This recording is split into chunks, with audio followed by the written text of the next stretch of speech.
Hello mga lalabs, kumusta na ang lahat guys? Magluluto na naman tayo ng isda guys. Ito ang paborito ni Amo na isda. Ayan guys, yung mga hinalo ko guys, may lahat ng mga powder na mga ginagamit nila. Tapos nilagyan ko ng konting tomato sauce, konting ketchup, konting barbecue sauce, and soy sauce. Ayan guys, kasi ayaw nila yung may mga soy sauce na marami. Kaya nagyan ko ng tomato sauce. At saka yan guys, tamarin guys.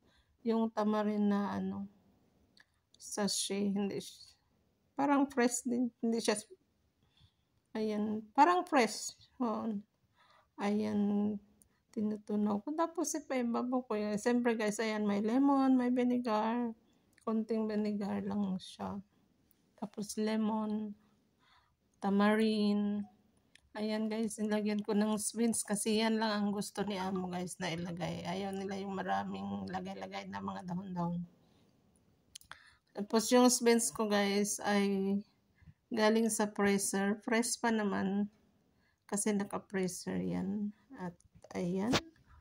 Yan natin ng lemon at saka sibuyas guys. Sa ibabaw lang pang pakulay-kulay lang guys. Pero masarap yan guys kasi lahat ng na nilagay ko na yung mga powder, tapos nilagyan ko pa ng barbecue sauce, kunting tomato sauce, ketchup. Ayan guys, tapos ilagay na natin sa oven guys. Alam nyo, ang sarap niyan guys kasi yung klase ng isda din na mataba-taba. At yung ulo guys, alam nyo ba, tinanggal ko yung ulo. Hinati ko yung ulo guys kasi gawin kong sinigang kasi may konting gulay pa ako na lugbati. Ayan. Gawin kong sinigang yung ulo niya. Kasi sa kanila yung inihaw. Pero syempre naman, kakain pa din ako ng inihaw kasi hindi naman nila maubos yan. Gusto ko kasi guys yung may sabaw-sabaw siya guys. Kaya tinanggal ko yung ulo, gawin kong sinigang guys. Syempre lagyan natin ng Maggi cubes para pang pasarap. At wala akong sinigang mix guys. Ang nilagay ko lemon. Kasi gusto ko guys maghigop ng sabaw. Kaya tinanggalan ko ng ulo yung isda ni Amo. Ayan guys. Masarap din naman guys. Isda.